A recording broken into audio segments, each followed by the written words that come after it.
If you've ever wondered what the heck you actually said at the end of that party, or wanted a do-over button for those cringe-worthy encounters, then you've experienced what we call the joy of awkwardness. I'm Mendy. And I'm Bree. And we're here to celebrate the awkward. Embrace the awkward. And remind you of one important thing. You may be awkward, but you're definitely not alone. Well, that was awkward.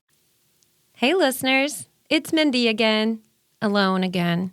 I told Bree that my awkward story took place in the summer of 1994, and she immediately ran off to dig through her storage bins to find her denim overall shorts. But there's a whole lot of oversized flannel shirts in there, so she's going to be at it a while. So it's just you and me and my high school journal. It's June of 1994. It was the summer between my sophomore and junior years of high school. It was a really big summer. It was my first summer lifeguarding at the town pool, and band camp was an even bigger deal because I was the featured baton twirler in the band. All the other girls had quit. And this is important background knowledge. I was a little boy crazy. Now, I was a good girl, mind you. I lived in too small a town to damage my brand, as I called it back then. I was going for breadth of experience rather than depth, if you know what I'm saying. My journal reads like a dating app on shuffle. It was Randy one week, Steve the next. Then a week later, I'm just in heaven because, quote, me and Beau had so much fun with his family at the Western Sizzlin'. Another important piece of information that many of you already know, I am and always have been a merry prankster, a mischievous one. One journal entry reads, I got sent to the office because I pulled a chair out from under Buffy and she hit her head, and I feel like such a dummy. She was so good about it, though. Buffy, by the way, is now a judge. And I'm glad to know that someone so cool and forgiving is in a position to deal out justice and mercy. And by this summer of 1994, my mischievous spirit and my boy-crazy heart were gearing up to create the perfect storm, the moment that would become the most painfully awkward moment of my entire high school career. And what do you know? It wasn't at band camp. It was in Quebec on our French trip. I had never been anywhere that I remembered going except Nags Head, North Carolina. I lived in England when I was a little kid, but this was my first sentient human woman trip out of the U.S., and it was fascinating. It was magical. Old Quebec felt like a fairy tale. Cobbled streets, lamplight, stone walls that looked like they'd seen a few sword fights back in the day.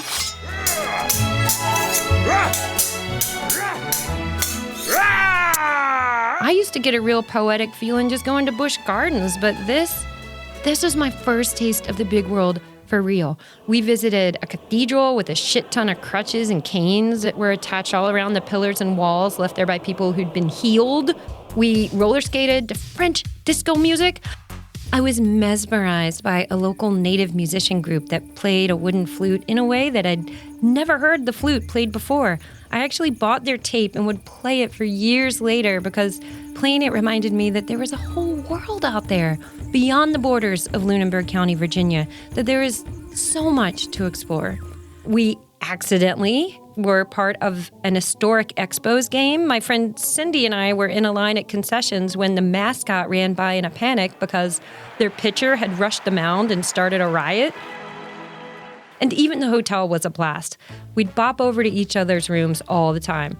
One night in particular, we all gathered around the TV in our room after one of my friends blurted out, "Y'all, there's a weird parade on every channel." And it took us a while to get it, A, because the parade was in L.A., which was also a foreign land to us, and B, the news was all in French. But the parade got even more exciting when one of the more advanced French scholars among us figured it out. It was the live O.J. Simpson chase.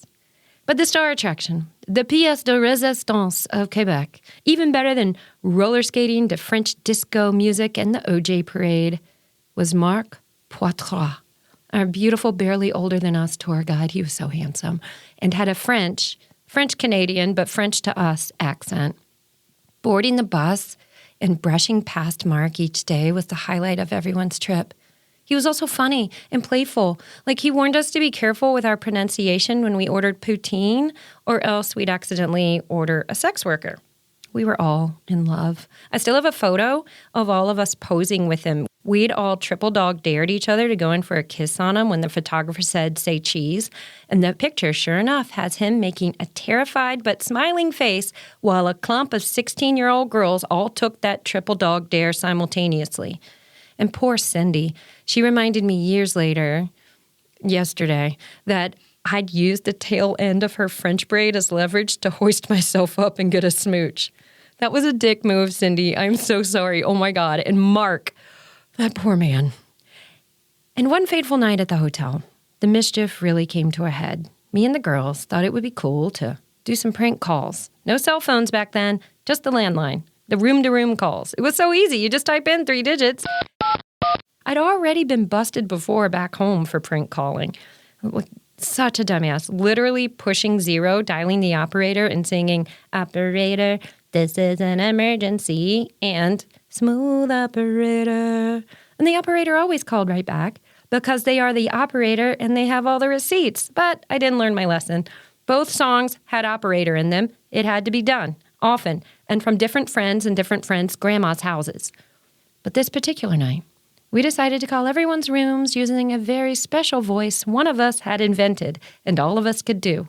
It was this deep, breathy voice we used back home to prank each other in the school hallways. We'd sneak up behind a friend, lean right up to their ear, and say something totally random in that voice just to watch them freak out and then crack up. Okay, I guess I have to do the voice so you'll get the picture. The voice sounded like this. What I just said was the voice sounded like this. See, very stupid.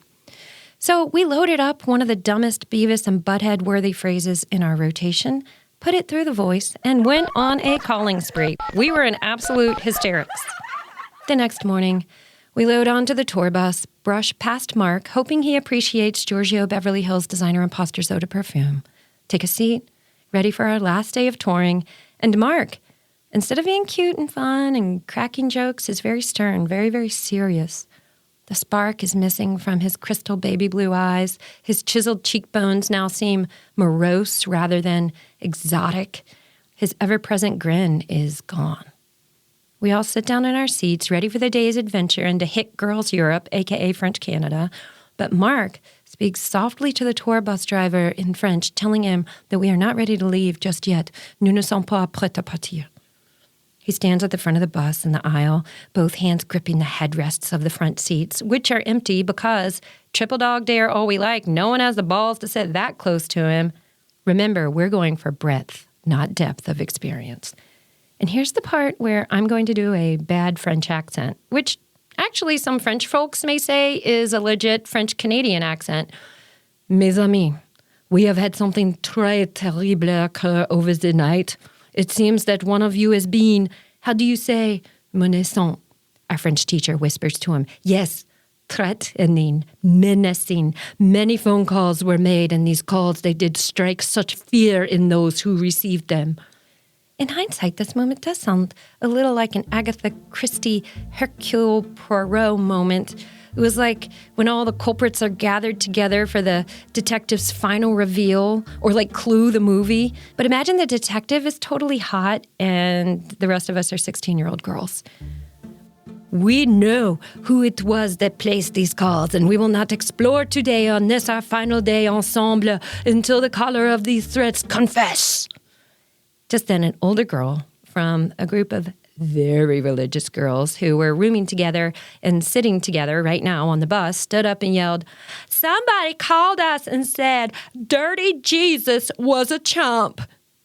Insert collective gasp. The bus shuddered. Yes, it was me. It was us, of course, all the dipshits in our room. But we had absolutely not called every room and threatened them with Dirty Jesus was a chump. We were Christian, like everyone in Lunenburg County. Hell, another entry in my journal from May of that very same year reads, quote, "Sometimes I think the only people I can trust is Cindy and Jesus." Jesus was always right there, just over our shoulder, wearing his toga, looking like Kenny Loggins, smiling, even though he was perpetually a little disappointed. So I had no choice. The other dipshits were scrunched down in their seats, crying, scared, and Mark Poitras, the closest we'd ever been to anyone resembling a Frenchman, knew we were guilty because of the absolutely reliable and immediately attainable records from a 1990s hotel landline-based switchboard. And now Mark thought we were satanic. And my French teacher knew, and she would report to my family that I was the devil's handmaiden too. They already knew who it was, so there was nothing to lose in telling the truth, right? So I stood up and declared, it was us. But we didn't say dirty Jesus was a chump. We love Jesus. What we said was, there's dirty cheese whiz in my butt. Silence. Quoi? Mark Poitras asked.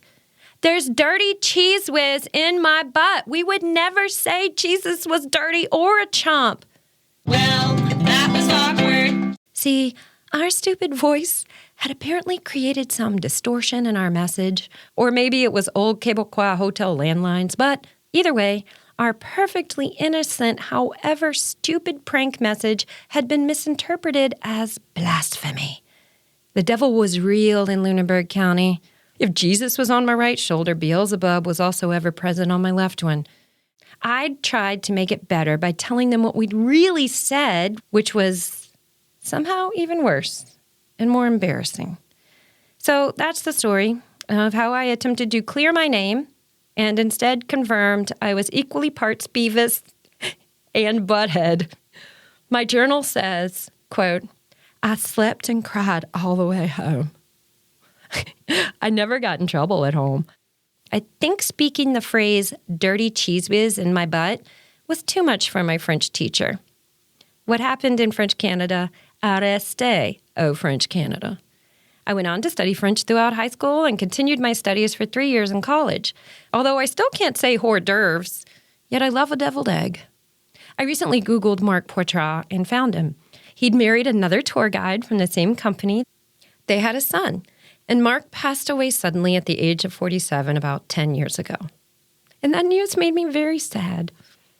I'm hoping that, in some small way, our innocent stupidity gave him a good laugh years later. Maybe a good story he could tell about stupid Americans at parties. And I'm sorry that he had to go so soon. And we'll be back next week with another listener story. In the meantime, we'd love to hear your most awkward high school moments or your best pranks and crushes gone awry. Until then, a biento or a biento. It's still funny. This has been an Awkward Sage production.